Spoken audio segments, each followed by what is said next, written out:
Olá, bem-vindos! Hoje a gente vai abrir um documento, olha, um documento bem fascinante. É uma proposta de Constituição para o Império do Brasil. E veja bem, não é só um amontoado de leis, não. É para ser visto como um manual, sabe? Um guia para um tipo bem diferente de nação. Vamos juntos desvendar o que faz esse projeto ser tão único? E logo de cara, a gente já é recebido com essa frase. É forte, né? Que o Estado tema a Deus e o povo jamais tema o Estado. Isso aqui já dá o tom de tudo. Basicamente, encapsula a filosofia central do documento, estabelecendo como deve ser a relação entre a fé, as pessoas e o poder. Bom, então, quais são as ideias que sustentam essa Constituição? Para a gente entender de verdade, primeiro a gente precisa olhar para a base filosófica dela, o que se chama aqui de alicerce moral. Olha só de onde vêm as influências. O preâmbulo deixa bem claro que se baseia numa tradição muito específica. Ele traça uma linha que começa lá na civilização cristã ocidental, passa pelos ensinamentos morais de Santo Agostinho, pela lei natural de São Tomás de Aquino e chega até a experiência prática das monarquias constitucionais. É uma mistura bem interessante do pensamento clássico com a governança moderna. E isso nos leva a um ponto que é crucial. Essa Constituição não é apresentada só como um documento legal, um papel. Ela é colocada como um pacto sagrado. É como se fosse um acordo de três partes: o trono, a nação e Deus. E o objetivo disso? Estabelecer a ordem moral do país. Certo. Agora que a gente já entendeu a base moral, vamos ver como é que isso se transforma em proteção para o cidadão comum. Quais são as garantias na prática? O que seria esse tal de escudo do cidadão que a Constituição oferece? A primeira garantia, e a mais fundamental de todas, é o direito à vida. A Constituição define a vida como inviolável, e isso desde a concepção até a morte natural. E ela é bem explícita, proíbe tanto o aborto quanto a eutanásia.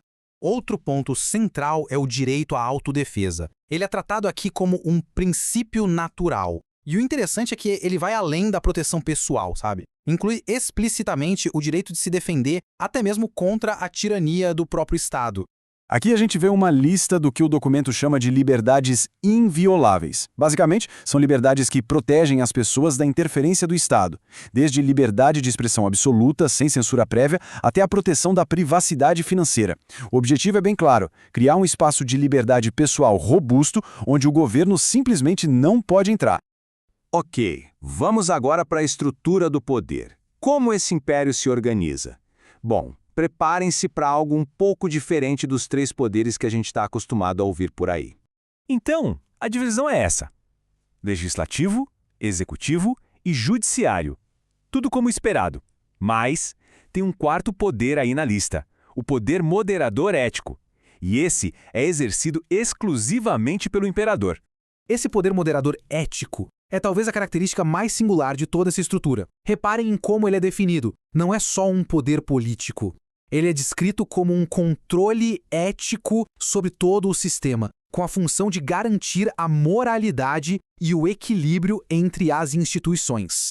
E como a gente pode ver, o imperador tem bastante autoridade nas mãos, né? Ele pode dissolver o parlamento, vetar leis, comandar as forças armadas, enfim, ele atua como o árbitro final, o grande guardião da ordem constitucional. Agora, a gente chega no que talvez seja a proposta mais radical de toda a Constituição. O pacto econômico entre o cidadão e o Estado. É chamada promessa do dízimo. E isso, claro, levanta uma questão que desafia muito do que se pensa sobre política fiscal hoje em dia. Como exatamente um sistema de impostos baseado num princípio moral e religioso poderia funcionar na prática? A resposta é um número só, único e, segundo a proposta, inalterável: 10%. Um teto rígido constitucional para toda e qualquer tributação. A ideia aqui é uma simplificação radical do sistema. Como a gente vê na tabela, a única coisa que pode ser tributada é o consumo de bens e serviços. Renda, herança, propriedade, lucros, tudo isso está na coluna do não tributado. E mesmo o imposto sobre o consumo tem aquele teto rígido de 10%. Nada mais que isso. E aqui está a justificativa por trás disso tudo.